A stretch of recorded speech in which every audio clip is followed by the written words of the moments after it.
E eu quero convidar vocês a acompanhar aqui essa leitura através da palavra do Senhor que está em Lucas, capítulo 18, Lucas, Evangelho de Lucas, capítulo 18, versículos 9 ao 14. E a palavra de Deus nos diz assim: há alguns que confiavam em sua própria justiça e desprezavam os outros. Jesus contou esta parábola. 2 homens subiram ao templo para orar. Um era fariseu e o outro publicano. O fariseu em pé orava no íntimo.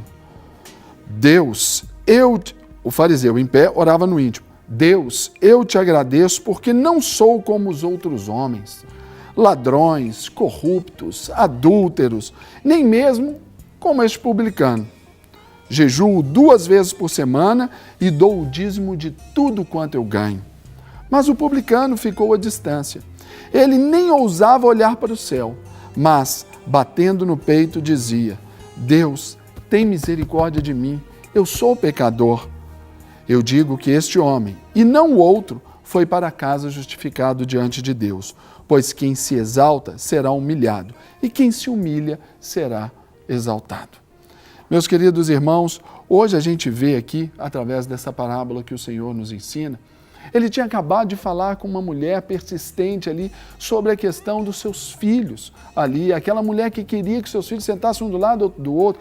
Esse orgulho que às vezes toma conta da nossa própria vida, toma conta ali, às vezes, do nosso status. A gente começa a adquirir um status na igreja, olha, nos tornamos líder de louvor, tornamos líder de célula, de um GC, tornamos um pastor, achamos que a gente já pode subir na gilete e fazer o discurso.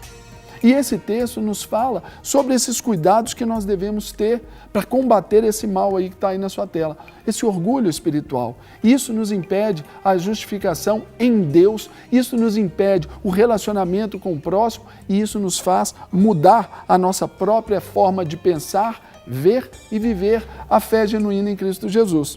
Esse orgulho espiritual mostra que essa oração dos fariseus aqui, deste fariseu exemplificado, trata em 2 pontos como esse orgulho. O primeiro, ele julga o cobrador de impostos e todos os outros. Ele se acha melhor do que todos. E, em segundo lugar, a oração é sobre ele, sobre as suas boas obras. É como se ele orasse em favor dele mesmo, para ele mesmo. Ele não precisasse de recorrer a Deus. Olha que estranho isso, não é verdade? Isso aqui nos mostra que esse orgulho espiritual, ele existe. Mas, em contrapartida, Jesus nos fala também sobre a humildade, que, ao contrário do fariseu, esse cobrador de impostos, do publicano, que era tido ali, esse como a pior espécie, o fariseu, que era o santo, esse cara aqui estava cheio do temor de Deus, quando ele diz, primeiro, sobre aquilo que refletia sua alma, tem misericórdia de mim, eu sou pecador. Ele se arrepende, ele entende os seus erros e ele vai buscar a misericórdia do Pai. Agora, qual que é o resultado? Os fariseus, como esses ícones de espiritualidade, ou o fariseu, ele foi embora sem a justificação.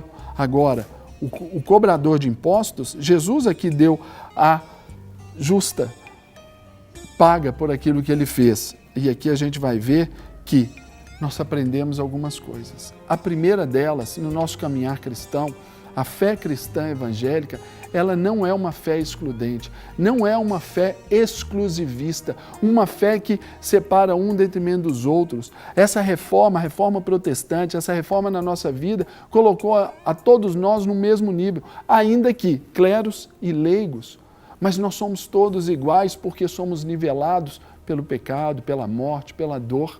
Então nós não podemos e nem devemos julgar os outros. E isso, quando nós julgamos os outros, é como se nós falássemos que eles são culpados. E nós, então, somos hábeis em julgar os outros pelas ações e a nós mesmos, claro, passar a mão na nossa própria cabeça, julgando-nos a nós mesmos pelas intenções. Aqui também nos ensina que nós não devemos nos gabar de nada ou por nada, porque a palavra do Senhor nos ensina que o homem não tem nada se do céu não lhe for dado. O homem não tem nada se do céu não lhe for dado. Então, por isso, meu querido telespectador, você não tem que se gabar do seu status. Você não tem que se gabar, talvez, do encargo que você recebeu. É um pastor? Isso não te torna diferente dos outros irmãos da igreja. Você é um líder, isso não te torna diferente, só te torna um pouquinho mais responsável em algumas áreas da sua própria vida e até mesmo da comunidade. Por isso que arrepender-se e buscar a misericórdia de Deus sempre vai ser esse ato de humildade que nos aproximará do coração do Rei. E ainda assim, aqui a gente aprende a depender de Deus.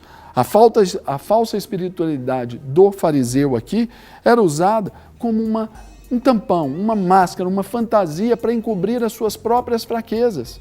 Enquanto a gente vai ver que isso nos dias de hoje se revela talvez pela capa do bom carro, pela capa do estudo, pela capa ali talvez do próprio cargo que ocupa dentro da igreja, quando isso tampa. Mas o princípio da criação era para que todos nós andássemos nus. Não ter o que se envergonhar do outro. Isso já deve acontecer em casa, com a família.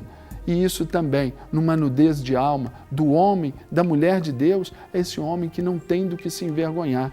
A palavra do Senhor nos ensina que maneja bem essa palavra. Por isso que depender de Deus é aquilo que nos fará crescer na graça, crescer no favor dele, combatendo esse mal, esse orgulho espiritual de achar que só eu estou certo e nunca o outro tem a sua razão. E não deixe com que o seu ministério ou qualquer outra atividade venha sustentar a sua imagem. A sua imagem deve ser sustentada pelos seus próprios atos. A sua imagem deve ser sustentada pelas suas palavras.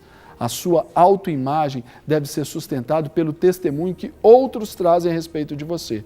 A Bíblia nos ensina, não seja a tua própria boca que te louve. Então, combata esse mal, aproveite hoje para pensar, repensar aí na sua vida, na sua conduta, e eu tenho certeza que essa humildade é aquilo que nos transportará ali para dentro do coração de Deus. Amém? Vamos orar?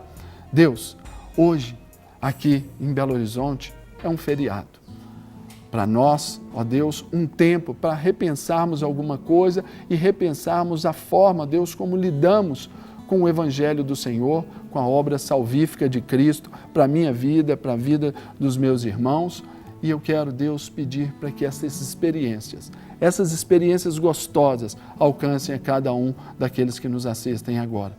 De uma forma muito linda, os teus milagres também cheguem à vida deles e até por eles também, que sejam agentes de milagres nesse dia.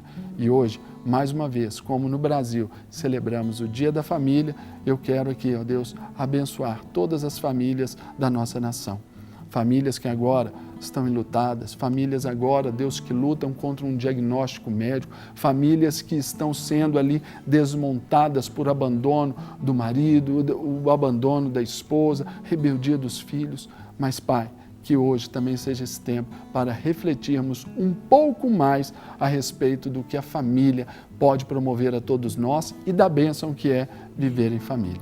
Por isso eu abençoo todas as famílias, os maridos, as esposas, os pais, as mães, os filhos, todos que compõem esse núcleo familiar de todos que agora nos assistem. Em nome de Jesus. Amém. Para receber todas as novidades do canal, inscreva-se e se curtir o vídeo, clique em gostei. Aproveite para acompanhar a Rede Super nas redes sociais.